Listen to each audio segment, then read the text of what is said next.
Shalom, selamat pagi. Tuhan Yesus baik kepada kita semua, amin. Selama-lamanya kasih setia Tuhan tidak pernah beranjak dalam kehidupan kita, Bapak Ibu terkasih Tuhan. Bagaimana kabarnya Bapak Ibu?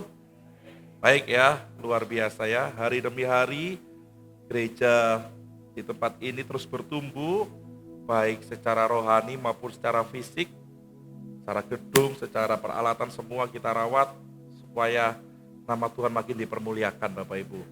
Juga kita jaga YouTube-nya, kita jaga medianya yang lain, karena ini adalah bentuk penginjilan.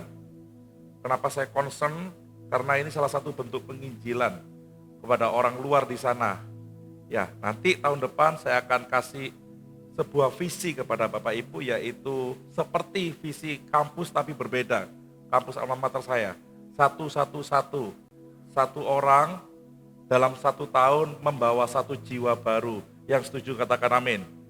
Jiwa baru, bukan jiwa lama yang baru masuk gereja kita. Tapi jiwa baru, hanya 1 saja. Artinya dalam 1 tahun itu kita doakan orang yang sama setiap hari, setiap waktu Bapak Ibu. Siapa tahu nanti Tuhan jamah hatinya, kita bisa menginjil kepada dia dan dia menerima Tuhan sebagai juru selamat. Ya, saya juga berdoa kepada Tuhan kemarin ya, Tuhan, saya rindu kalau gereja ini dipenuhi oleh jiwa-jiwa yang baru, bangku kosong, mengisi mengisi kursi-kursi ini Tuhan. Saya mampunya hanya 300 orang, karena saya udah hitung sendiri. Kalau lebih dari 300, waduh, enggak kuat saya kayaknya, saya bilang gitu. Kalau 300 saya mungkin masih bisa kuat Tuhan, tapi kalau lebih dari 300, ya, kita semua akan melayani lebih keras lagi. Yang setuju katakan amin Bapak Ibu. Nah, hari ini kita masuk dalam minggu yang keempat atau minggu yang terakhir dalam pembahasan hidup dalam kebenaran firman Tuhan yang membawa kemenangan. Minggu depan, karena minggu yang kelima saya akan bahas yang lain Bapak Ibu. Sesuai dengan janji saya, 1, 2, 3, 4 itu adalah sesuai tema, tapi kalau ada bonus minggu yang kelima, maka beberapa hal yang baru akan saya ungkapkan di firman Tuhan.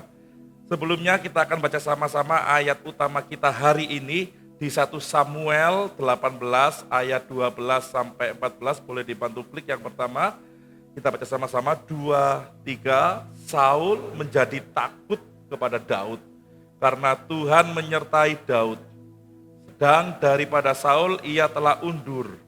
Sebab itu Saul menjauhkan Daud dari dekatnya dan mengangkat dia menjadi kepala pasukan 1000. Sehingga ia berada di depan dalam segala gerakan tentara. Daud berhasil di segala perjalanannya sebab Tuhan menyertai dia. Ingat yang merah ini Bapak Ibu ya, Daud berhasil dalam segala perjalanannya sebab Tuhan menyertai dia. Ya, lihat Saul sempat iri dengan Daud. Sehingga apa yang dilakukan oleh Saul secara nggak langsung dilakukan oleh Daud. Kepingin membunuh Daud secara nggak langsung dengan menempatkan Daud paling depan di pasukan 1000, sehingga setiap kali peperangan dia pasti akan pertama kali yang akan bergerak. Sama dengan Daud menempatkan siapa Bapak Ibu? Siapa? Uria. Karena dia ingin memiliki istrinya, Uria selalu ditempatkan di paling depan. Bedanya Uria mati, Daud tetap hidup. Kenapa? Karena Daud disertai oleh Tuhan. Nah, ini utamanya Bapak Ibu. Nah, sebelumnya, ya kebanyakan. Sebentar. Ini yang kedua ini. Yang pertama dulu. Yang pertama dulu ditampilkan, boleh dibantu klik dulu ya. Yang pertama dulu ya. Ini pada yang kedua yang tadi itu. Nah, terima kasih. Nah, Saul raja dan Daud adalah gembala domba. Ini sejarahnya dulu. Saul raja dan Daud adalah gembala kambing domba. Tapi satu kali ada perjalanan dalam kehidupan Saul dan perjalanan kehidupan Daud sehingga mereka bisa bertemu. Nah, saya mundur dulu. Tadi 1 Samuel 18, sekarang 1 Samuel pasal 16. Tetapi roh Tuhan telah mundur daripada Saul. Ingat kalimat kunci ini. Sekarang Saul diganggu oleh roh jahat yang daripada Tuhan. Nanti saya jelaskan. Lalu berkatalah hamba-hamba Saul kepadanya, karena Saul raja, Saul pasti punya hamba. Ketahuilah, roh jahat yang daripada Allah mengganggu engkau. Baiklah Tuanku menitahkan hamba-hambamu yang di depanmu ini mencari seorang yang pandai main kecapi. Apabila roh jahat yang daripada Allah itu hinggap padamu, haruslah ia main kecapi, maka engkau merasa apa? Nyaman. Berkatalah Saul kepada hamba-hambanya itu, carilah bagiku seorang yang dapat main kecapi dengan baik, dan bawalah dia kepadaku. Lalu jawab salah seorang hamba itu katanya, sesungguhnya aku telah melihat seorang anak laki-laki Isai orang Bethlehem itu yang pandai main kecapi. Ia seorang pahlawan yang gagah perkasa, seorang prajurit yang pandai bicara, elok perawakannya, dan Tuhan apa Bapak Ibu? Menyertai dia. Kemudian Saul mengirim suruhan kepada Isai dengan pesan, suruhlah kepadaku anakmu Daud yang ada pada kambing domba itu. Lalu Isai mengambil seekor keledai yang dimuati roti, sekirpat anggur, dan seekor anak kambing. Maka dikirimkannya lah itu kepada Saul dengan perantaraan Daud anaknya. Kita baca sama-sama yang merah, 2, 3. Demikianlah Daud sampai kepada Saul dan menjadi pelayannya. Lagi, Saul sangat mengasihinya dan ia menjadi pembawa senjatanya. Ingat tadi ya, Saul raja, Daud apa? Gembala kambing domba. Setelah dikasih tahu oleh hamba-hamba Saul, nah karena roh Tuhan sudah undur daripada Saul, dan Saul ini menjadi orang yang suka uring-uringan, orang yang suka marah-marah, orang yang temperamen, yang tidak bisa menguasai emosi. Sama ya Bapak Ibu ya, kalau ada orang yang suka muring-muringan, suka marah-marah, suka temperamen, artinya dia tidak dekat dengan Tuhan. Saul seperti ini. Tapi hamba-hambanya berkata, kalau engkau sedang dirasuki sesuatu itu, roh jahat itu, baiklah ada seseorang yang pandai main kecapi, sehingga dia memainkan kecapi itu dan engkau bisa menjadi tenang atau nyaman. Siapa orang itu? Daud. Ya, terus dibawalah Daud kepada Saul, dan Saul sangat mengasihi Daud. Karena setiap kali ada roh jahat mampir dalam hidup Saul, Daud menyanyi, Daud memainkan kecapinya, dan Saul merasa nyaman. Pertanyaannya, kenapa roh Tuhan undur daripada Raja Saul? Saya mundur lagi di 1 Samuel pasal 13, saya bacakan. Tetapi kata Samuel, apa yang telah kau perbuat? Jawab Saul, karena aku melihat rakyat itu berserak-serak meninggalkan aku pada saat berperang, dan engkau tidak datang pada waktu yang telah ditentukan, padahal orang Filistin telah berkumpul di Mikmas, maka pikirku, sebentar lagi orang Filistin akan menyerang aku di Gilgal, padahal aku belum memohonkan belas kasihan Tuhan. Sebab itu aku memberanikan diri lalu mempersembahkan korban bakaran, kata Samuel kepada Saul. Perbuatanmu itu apa? Bodoh. Engkau tidak mengikuti perintah Tuhan Allahmu yang diperintahkannya kepadamu. Sebab sedianya Tuhan mengokohkan kerajaanmu atas orang Israel untuk selama-lamanya. Tetapi sekarang kerajaanmu tidak akan tetap. Tuhan telah memilih seorang yang berkenan di hatinya, dan Tuhan telah menunjuk dia menjadi raja atas umatnya, karena engkau tidak mengikuti apa yang diberitakan Tuhan kepadamu. Cerita singkatnya, Saul ingin berperang melawan orang Filistin. Tetapi di dalam peraturan Israel, setiap kali mereka sebelum berperang, mereka harus datang kepada Tuhan mempersembahkan korban lewat perantaraan Nabi. Dan Nabi Samuel hari itu agak telat, mungkin lagi mules perutnya Bapak Ibu. Dia agak telat atau mungkin kena macet karena ada sound horeg Bapak Ibu. Ya, tetapi Saul sudah kebelet untuk berperang. Ya sudah, dia langsung kirim pasukannya dan dia pede banget. Kita udah pasti menang, jumlah lebih, tentara kita lebih hebat, persenjataan kita lebih hebat, kita mengalahkan orang Filistin itu pasti dengan gampang. Ternyata orang Filistin jauh lebih kuat. Dan makin mendekat peperangan itu, Saul merasa ini orang Filistin kok makin kuat. Aku bisa kalah nih. Wah, Makanya gara-gara si Nabi Samuel masih kena macet karena Fausen Horok itu, ya deh, aku ambil kambing domba, aku langsung persembahkan. Padahal itu nggak boleh. Itu adalah tanggung jawab daripada Nabi. Raja tidak boleh melakukan keimaman atau kenabian. Raja harus memerintah sebagai kepala pemerintahan, kepala negara. Tidak boleh ikut-ikut tentang agama. Tetapi Saul karena tidak taat akan perintah Tuhan, karena dia tergesa-gesa, dia ketakutan, maka dia melanggar hal ini. Dan Tuhan mulai berbicara kepada Samuel dan berkata bahwa kerajaanmu tidak akan kokoh. Dan mulai sekarang aku sudah memilih seseorang yang berkenan di hatiku. Alasan yang kedua, di 1 Samuel 15, saya maju lagi sedikit Bapak Ibu. Lalu kata Saul kepada Samuel, aku memang mendengarkan suara Tuhan dan mengikuti jalan yang telah disuruh Tuhan kepadaku. Dan aku membawa Agag, raja orang Amalek. Tetapi orang Amalek itu sendiri telah kutumpas. Tetapi rakyat mengambil dari jaran itu kambing domba dan lembu yang terbaik dari yang dikhususkan untuk ditumpas itu. Untuk mempersembahkan korban kepada Tuhan Allahmu di Gilgal. Tetapi jawab Samuel, apakah Tuhan itu berkenan kepada korban bakaran dan korban sembelihan sama sekali seperti kepada mendengarkan suara Tuhan? Sesungguhnya mendengarkan lebih baik daripada korban sembelihan, memperhatikan lebih baik daripada lemak domba-domba jantan. Sebab pendurhakaan adalah sama seperti dosa bertenung dan kedegilan adalah sama seperti menyembah berhala dan terafim. Karena engkau telah menolak firman Tuhan, maka ia telah menolak engkau sebagai apa Bapak Ibu?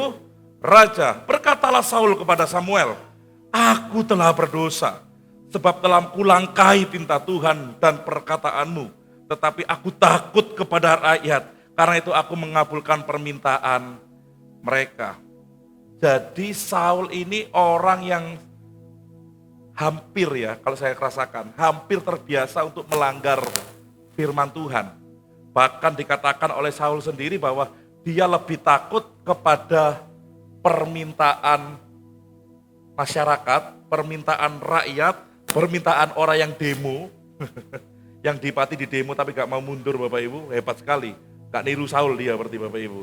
Tapi Saul takut dengan manusia dibanding takut kepada Allah. Tidak mau melakukan perintah Tuhan, tapi mau melakukan permintaan manusia. Makanya roh Tuhan undur daripada Saul. Flashback dulu. Siapa yang mengurapi Saul? Nabi. Diurapi dengan apa? Dengan kuasa Allah. Betul nggak Bapak Ibu? Karena Allah menunjuk sendiri lewat Nabi untuk Saul dijadikan raja. Tapi dalam perjalanan hidupnya Saul tidak lagi mengikuti perintah Tuhan, menolak perintah Tuhan, memodifikasi perintah Tuhan, bahkan lebih cenderung lebih baik supaya saya tetap jadi raja, saya ngikuti apa kata orang-orang banyak. Pak Abraham kemarin khotbah, saya dapat sesuatu yang bagus banget Bapak Ibu. Air itu disemburkan dari mulut naga. Sekarang siapa yang paling banyak ngevote, apa yang paling banyak beredar dalam dunia ini dijadikan sebuah kebenaran. Kebohongan yang terus di-copy paste oleh sebagian besar masyarakat, aslinya itu adalah hal yang bohong. Kalau itu menggelinding menjadi hal yang besar, maka kebohongan itu bisa menjadi sebuah kebenaran. Dan Saul tahu hal itu. Masyarakat ini, rakyat ini, para pasukan ini minta supaya enggak semua orang Amalek dimusnahkan, bahkan barang-barang jarahannya kalau bisa diambil aja. Dengan alasan dipersembahkan untuk Tuhan. Dan oleh karena itu detik itu roh jahat mulai ada pada Saul. Ada kata roh jahat yang daripada Tuhan. Bapak Ibu percaya bahwa Allah itu baik, amin. Bapak Ibu percaya bahwa Allah itu tidak jahat, amin. Roh jahat yang dimaksud daripada Tuhan ini adalah Allah mengizinkan roh jahat bekerja dan menguasai Saul. Bukan Allah punya roh jahat. Tapi Allah mengizinkan roh jahat untuk bekerja dan menguasai Saul, untuk menguji Saul. Masih ingat tentang Ayub, ya? Ayub dilindungi oleh Tuhan, tapi setelah itu ada roh jahat yang sama berkata, ya memang kau lindungi dia. Coba engkau lepaskan perlindungan dia, pasti dia akan bersungut-sungut. Masih ingat itu Bapak Ibu?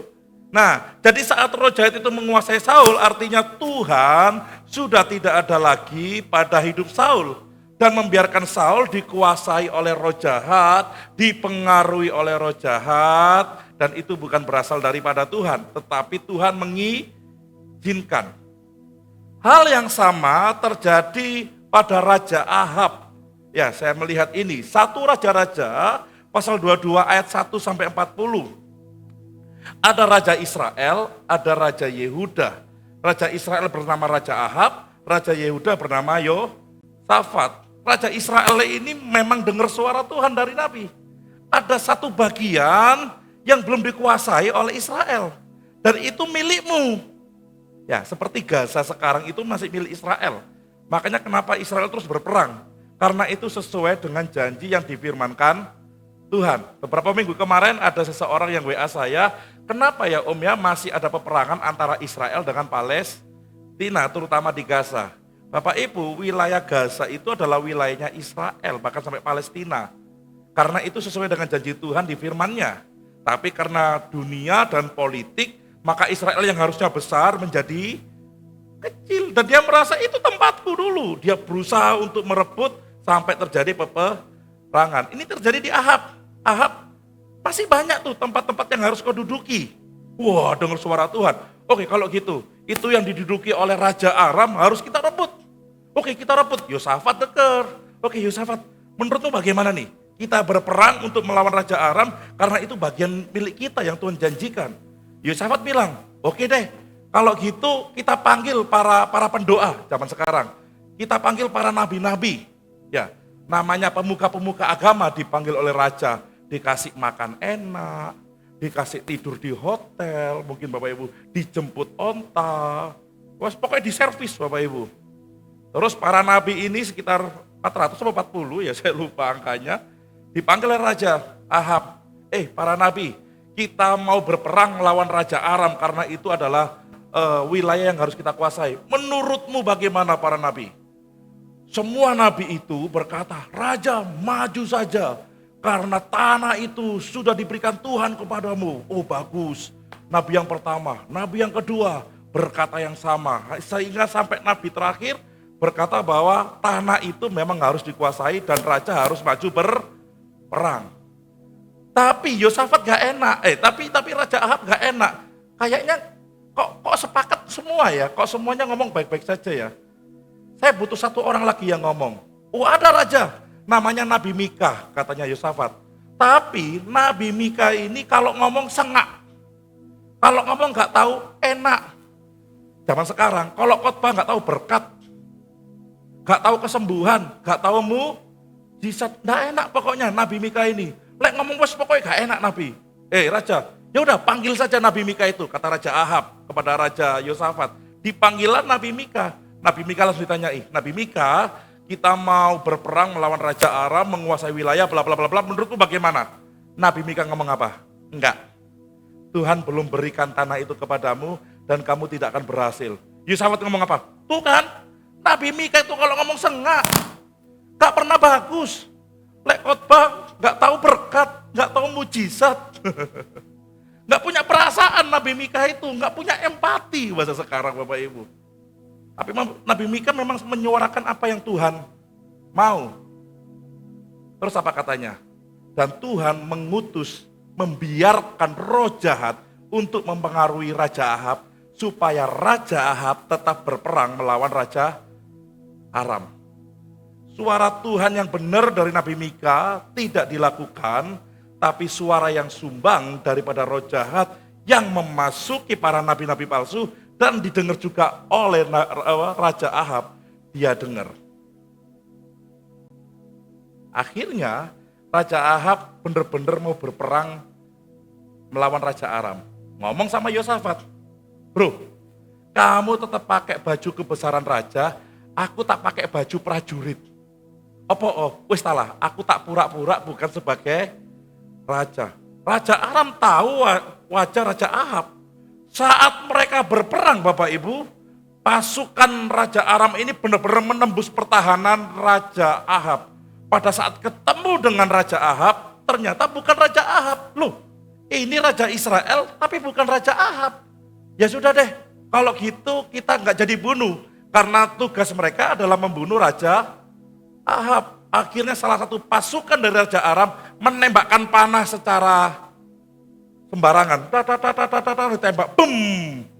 Kenalah satu pasukan yang menyamar, namanya Raja Ahab.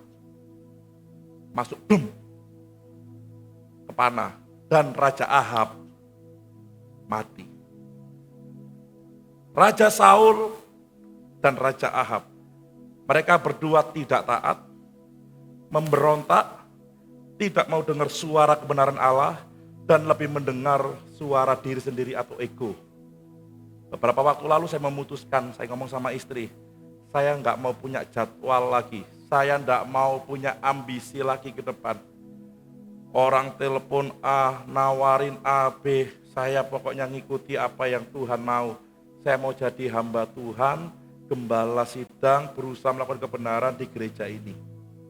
Makanya saya banyak memutuskan untuk nggak pergi ke gereja lain, Bapak Ibu. Sempat saya kepikiran untuk, seperti ini, ke sana, ke sini, ke situ, ke sono. Saya belajar banyak dalam kehidupan. Dan saya tidak mau mementingkan ego. Karena saat Raja Saul dan Raja Ahab mulai tidak taat, memberontak, dan egonya lebih besar, dia dengar daripada suara kebenaran Allah, maka dua raja ini mulai hancur dan mati karena perbuatan yang tidak benar. Roh Allah undur, roh jahat masuk. Hidupnya hancur, mati karena perbuatan yang salah. Bahkan berdampak pada keluarga, keturunan, dan bangsa. Masih ingat tadi? Tuhan telah memilih seorang yang akan dia urapi untuk menggantikan engkau, Saul. Kesalahan kita, ambisi kita yang tidak berdasar kepada kebenaran Tuhan, bukan hanya menghancurkan kita, tapi akan menghancurkan keturunan dan mengubah nasib keturunan kita ke depan. Oleh karena itu kita harus hati-hati untuk mengambil keputusan. Yang setuju katakan amin. Pak, itu kan perjanjian lama, roh Tuhan bisa undur daripada kedua raja itu. Bagaimana dengan kita sekarang, Pak? Betul. Roh Tuhan pada saat ada pada seseorang diurapi, dia akan menjadi raja atau imam. Tapi kalau nggak berkenan, roh Tuhan itu akan undur. Beda dengan saat Yesus sudah disalib, mati, naik ke surga, Roh Kudus turun dan tinggal dalam hidup kita. Kita baca sama-sama 1 Korintus 6 ayat 19, 2, 3. Atau tidak tahukah kamu bahwa tubuhmu adalah bait Roh Kudus yang diam di dalam kamu? Roh Kudus yang kamu peroleh dari Allah dan bahwa kamu bukan milik kamu sendiri. Jadi kita itu dikuasai oleh Roh Kudus. Roh Kudus tinggal dalam hidup kita dan itu menjadi meterai. Yang setuju katakan amin. Roh Kudus tidak pernah cabut. Kenapa? Karena kita adalah umat yang dipilih Allah, ditetapkan Allah untuk dikasih, untuk ditebus, dan untuk dikuasai oleh Roh Kudus. Kita tidak akan mengalami yang namanya nasib seperti Raja Saul dan Raja siapa tadi? Ahab. Anak Tuhan tidak mungkin kesurupan. Kenapa? Karena jangankan kesurupan, setan lihat kita aja takut Bapak Ibu. Amin ya. Jadi kalau ke kamar mandi sekarang jangan mau diajak oleh istrinya, Pak, yang kamar mandi. Aku tolong hono, aku mau ke dapur malam-malam. Ingat, roh yang ada di dalam kita jauh lebih besar. Jangan sampai setan takut kepada kita, bukan karena roh Tuhan ada dalam kita, tapi kita lebih jahat daripada setan. Jangan sampai itu Bapak Ibu.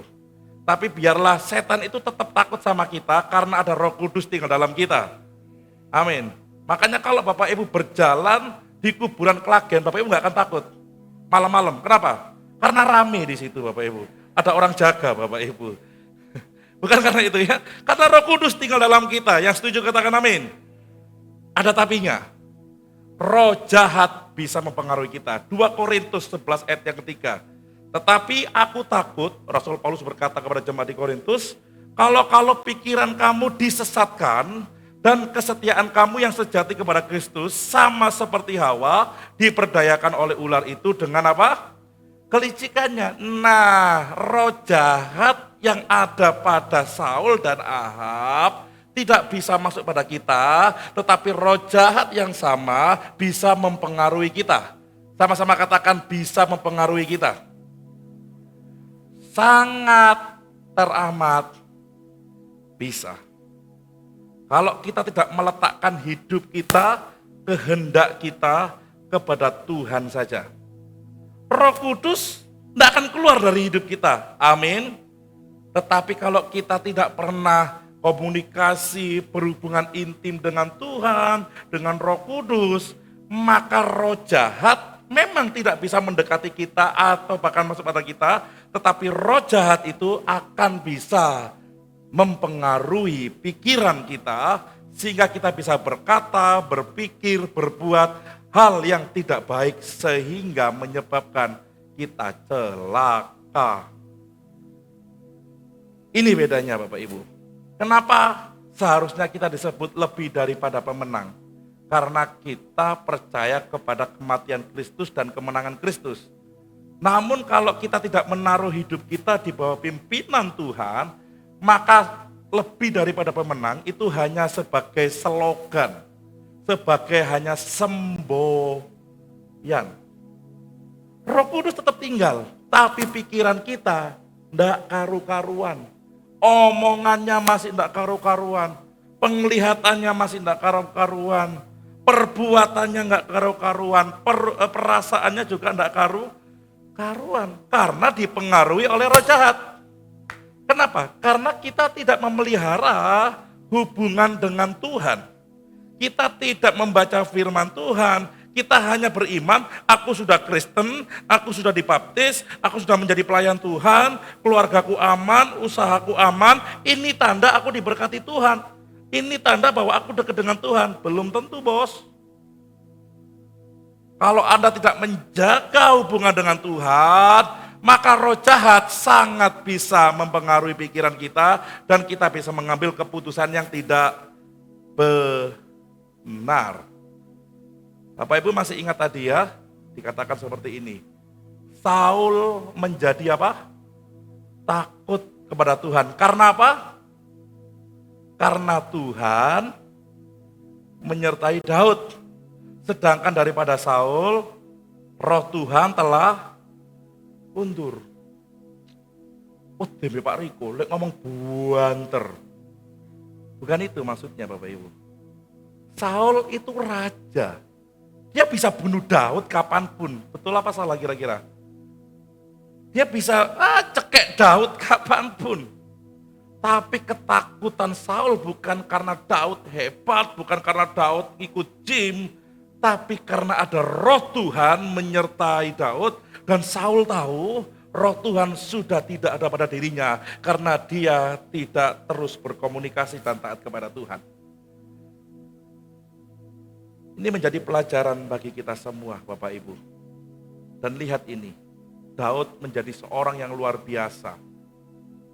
Kalau kita jauh dari Tuhan, walau kita berkata sudah Kristen, sudah beribadah, jangan salah, roh jahat itu bisa mempengaruhi pikiran Anda untuk melakukan kesalahan dan dosa.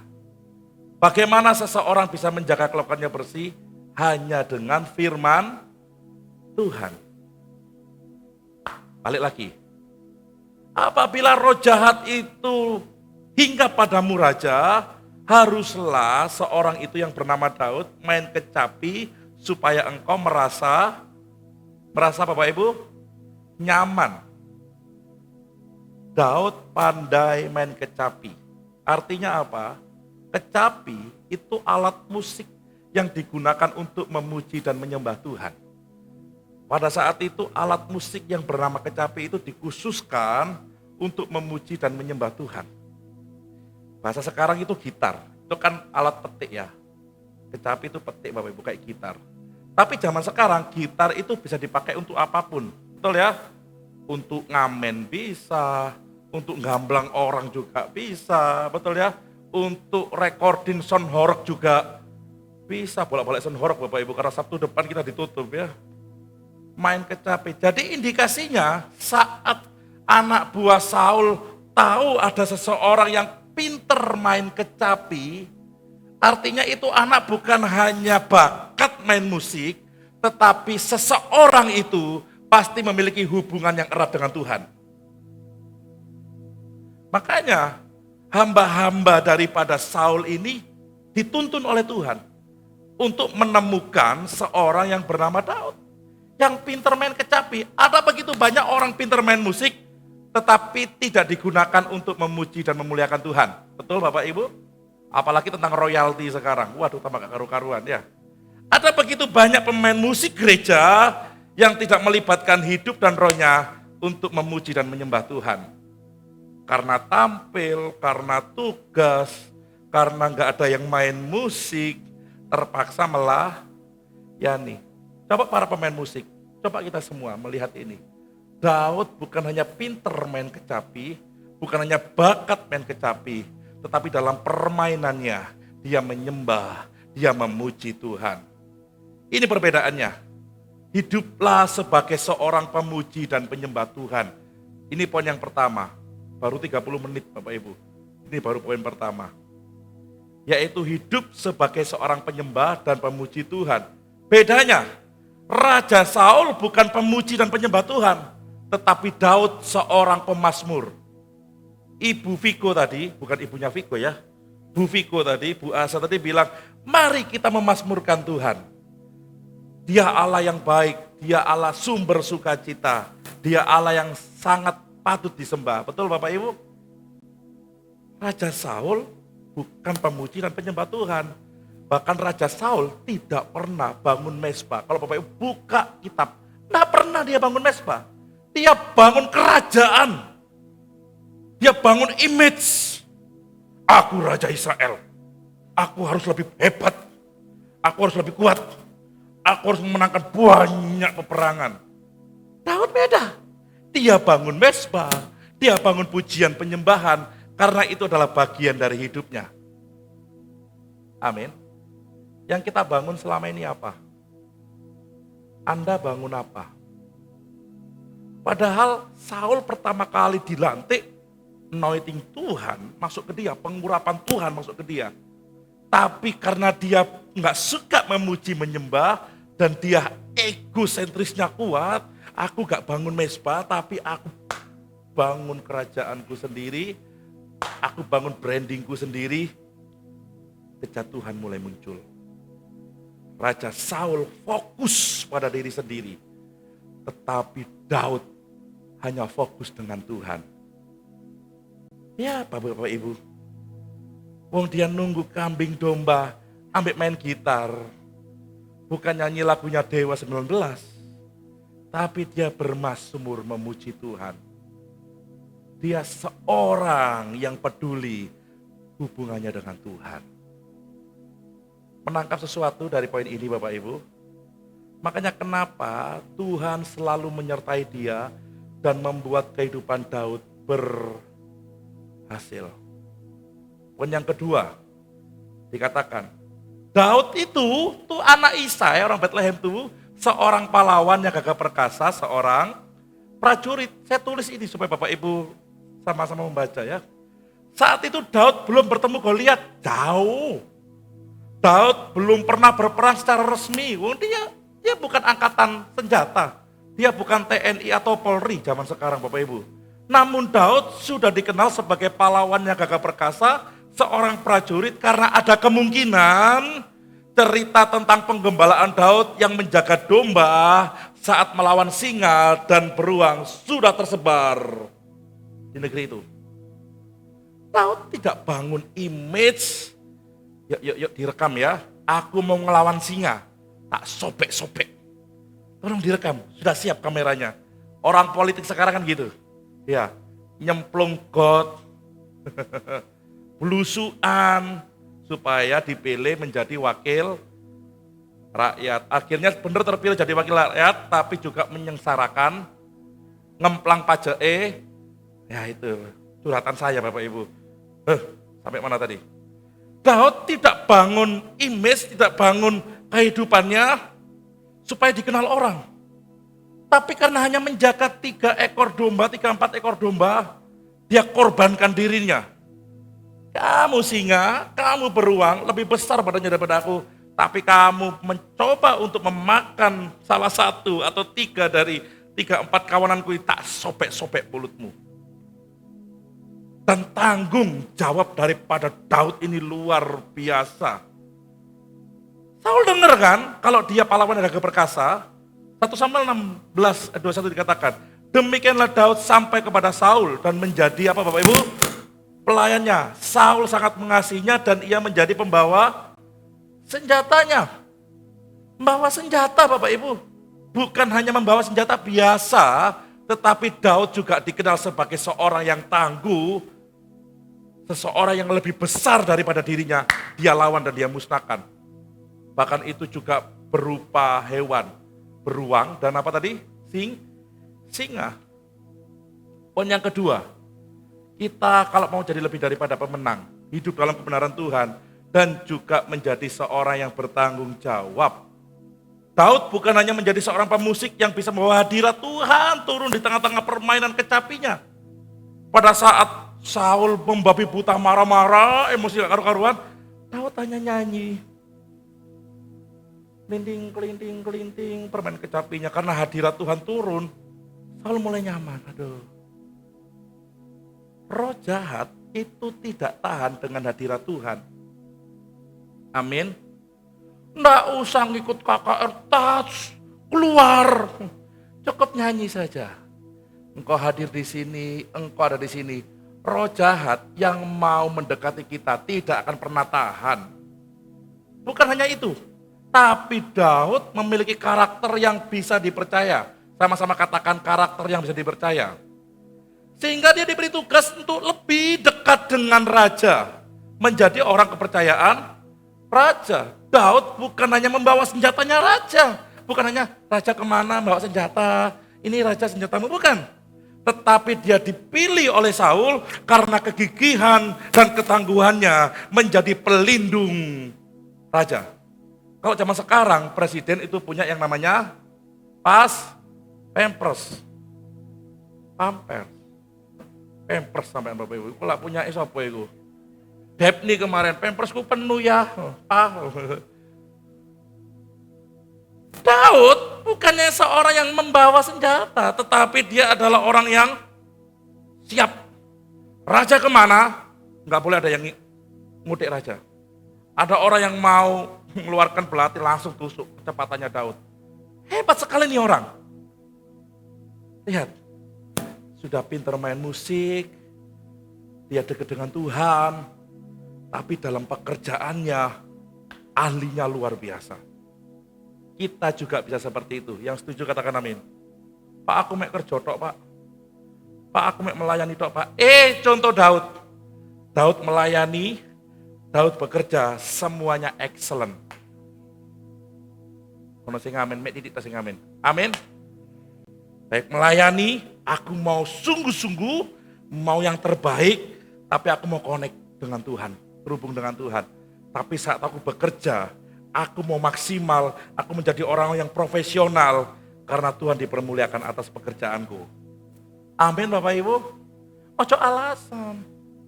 Gak iso yang gereja Pak, kerja aku. Gak iso kerja bos, aku yang gereja. Tak kayak gitu. Ini orang ini hebat sekali nih. Melayani hebat, bekerja juga hebat. Yang ketiga, poin yang ketiga. Dikatakan yang hijau. Daud itu seorang yang pandai bicara dan elok perawakannya. Pandai bicara, bukan kakaian omong. Bukan sales obat. Bukan, pandai bicara mengindikasikan bahwa Daud bukan seorang orator. Yang mengindikasikan Daud seorang orator, ini bukan Bapak Ibu, bukan seorang orator ulung. Kata bukannya keliru, harusnya di sana ya. Namun lebih pada pengertian bahwa Daud itu penuh hikmat dan bijaksana. Daud itu pandai bicara karena setiap kali apa yang dibicarakan itu hikmat dan bijaksana. Saya ambil dari Mazmur 119 ayat 98 sampai 100. Perintahmu membuat aku lebih bijaksana daripada musuhku, sebab selama-lamanya itu ada padaku. Aku lebih berakal budi daripada semua pengajarku, sebab peringatan-peringatanmu apa Bapak Ibu? Kurenungkan. Aku lebih mengerti daripada orang-orang tua, sebab aku memegang titah-titahmu. Kalau Bapak Ibu kepingin profesional di bidang pekerjaan, kepingin hebat di pelayanan, pegang perintah Tuhan. Lakukan perintah Tuhan. Renungkan siang dan malam. Engkau akan jauh lebih unggul daripada siapapun. Sudah banyak kesaksian masuk gereja ini. Gerejanya nyelempit Pak, bahkan sampai masuk yang kemarin terakhir. Sampai kolamnya Cak Yani Bapak Ibu. Karena GPS-nya ngarahkan ke sana untuk mobilnya kecil. Mereka bilang gereja kami itu sudah di gang, di tempat yang sempit. Ini lebih masuk, ini lebih apa ya? Lebih paling pojok Bapak Ibu. 2 tahun yang lalu ada pendeta besar waktu itu KKR sebelum kita bongkar. Dia bilang, Riko yakin ini gereja masuk gang? Mobilku gede, yakin terus no masuk. Kuburan itu masuk Gak cukup mobilku, cukup truknya masuk kok saya bilang gitu Bapak Ibu. Saat masuk sini, wow, bukan saya yang dipermuliakan. Dia bilang apa? Tuhan hebat ya, di tempat yang tersembunyi ada gereja Tuhan yang luar biasa. Itu semua karena anugerah Tuhan. Kita bisa lebih bijaksana, lebih hebat, berakal budi. Kalau kita mendengar, melakukan, dan merenungkan firman Tuhan. Yang setuju sama-sama katakan, amin. Inilah Daud hidup dalam hikmat dan kebijaksanaan. Daud tidak hanya memiliki kemampuan yang bersifat lahiriah, melainkan pada hikmat ilahi yang membuat dia bijaksana dalam berkata-kata. Ini Bapak Ibu, bijaksana dan hikmat ini gini. Ucapannya mendatangkan pengaruh. Sama-sama katakan pengaruh. Biasanya seorang pemimpin kalau ngomong punya pengaruh. Influencer kalau ngomong punya pengaruh. Daud, gembala kambing domba cuma 3-4 ekor. Tapi kata-katanya bisa mempengaruhi orang. Orang mau denger dia. Dan dia punya otoritas selaras dengan kehendak dan hati Tuhan. Yang dia omongkan, yang dia lakukan semuanya selaras dengan kehendak hati Tuhan. Dan membawa kehidupan orang-orang di sekitarnya. Supaya mereka dibangun, dihibur, dan dikuatkan. Ini anak remaja, anak muda yang bernama Daud, sangat luar biasa. Beda antara anak remaja muda bernama Daud dengan raja yang sudah paruh baya.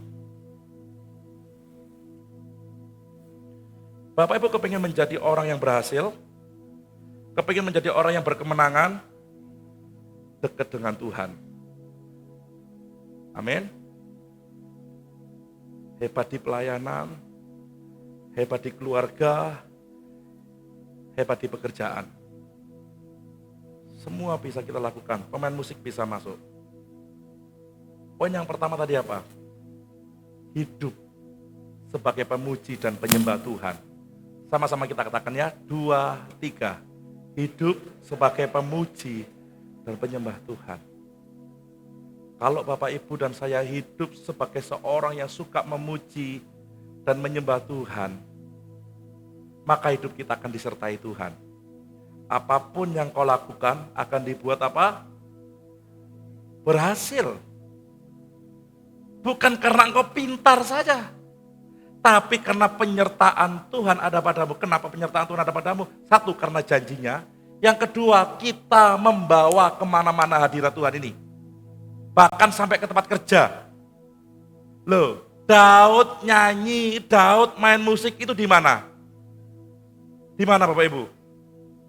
Dia sambil nunggu kambing domba, dia sambil kerja itu. Pak, aku lek kerja diamuk bosku. Bukan itu maksudnya. Hatinya terus membawa penyembahan kepada Tuhan. Terus mengagungkan Tuhan. Amin Bapak Ibu. Ya, ibu saya ini kalau di pasar ngurungokno lagu rohani Bapak Ibu. Bagus, tapi nanti kuota tapi Bapak Ibu. Karena YouTube doang. Tapi saya biarin. Kuotanya besar tapi, saya mau besar. Tapi bagus. memuji dan menyembah Tuhan. Oh, jok son horor kae sing dirungokno. Emosian kok dung dung dung dung dung. Ngono bareng kowe. Apa sih iki? Kok ana memuji menyembah Tuhan blas. Tuh orang-orang yang suka ngono-ngono. Kayak RX King Bapak Ibu. Apa itu namanya? Blair. Iya ya sebentar. Aduh, ini belum dibenerin. Kita belum beli baru ya. Yang kedua, supaya hidup kita berkemenangan, menjadi seorang yang bertanggung jawab. Sama-sama katakan 2, 3. 2, 3 ekor, 3, 4 ekor domba. Nggak jadi alasan Daud. Mek 3, 4 ekor. Daripada aku dibunuh oleh singa, daripada aku dibunuh oleh beruang, ambil aja deh. Dia bertanggung jawab. Sehingga saat dia dilihat Tuhan bertanggung jawab, Tuhan melihat hatinya Daud. Selain pemuji penyembah Tuhan, menjadi orang yang bertanggung jawab. Ini orang setiap perkara kecil, pasti bisa setia dalam perkara yang besar. Saya belajar ini. 4 hari yang lalu, saya di WA seseorang. 3 hari kemudian, 2 hari kemudian, di WA lagi, orang yang beda. Khotbah Februari ya Pak ya, 2026. Kurang atau apa Bapak Ibu? Saya ngomong sama istri, diterima tak Kak? Katanya bojoku, Saka, Repe. Enggak lah, mau belajar setia lah di KO. Saya habiskan 2025 dulu. Kasihan yang sudah saya janjikan, 2026 enggak lah. Saya bilang kemarin, Pak, mohon maaf, kalau minggu saya enggak bisa melayani. Tapi kalau hari biasa, insya Allah, Pak. Bapak Ibu, setia dalam perkara kecil. Ini gereja, Tuhan ada di tengah-tengahnya. Amin. Saya belajar setia. Bapak Ibu belajar setia. Lakukan apa yang benar sesuai dengan kehendak Tuhan. Maka semua yang kau harapkan sesuai dengan kehendaknya akan diberkati oleh Tuhan. Yang terakhir, hidup penuh hikmat dan bijaksana. Kita sama-sama baca 2, 3. Hidup penuh hikmat dan bijaksana. Kenapa Daud bisa hidup penuh hikmat dan bijaksana? Karena apa Bapak Ibu? Membaca firman, merenungkan firman, siang dan malam. Pengen lebih pintar daripada orang lain? Pengen lebih berhasil daripada orang lain? Tuhan dipermuliakan, harus ngikuti perintah Tuhan. Oh aku pengen lebih pintar, baca Alkitab supaya pintar, supaya orang lain memuji aku. Bukan. Makin banyak engkau membaca Alkitab, makin banyak engkau merenungkan Alkitab, hatimu makin diubahkan sesuai dengan kehendaknya. Dan tidak terasa engkau dibawa lebih pintar daripada orang lain. Saya akan katakan ya beberapa kali ya. 4-5 bulan yang lalu, orang yang mengatakan guru saya sudah meninggal dunia. Saya tulis status. Terima kasih Pak, sampai detik ini saya masih mengotbahkan tentang Anda. Dia berkata, kepingin lebih pintar? Dia bilang apa? Baca firman Tuhan. Pengen lebih pintar? Renungkan firman Tuhan. Saya yakin percaya, setiap kita yang melakukan bagian kebenaran firman Tuhan, diberkati, disertai, dan dibuat berhasil oleh Tuhan. Yang terberkati oleh firman ini boleh tepuk tangan untuk kemuliaan nama Tuhan Bapak Ibu.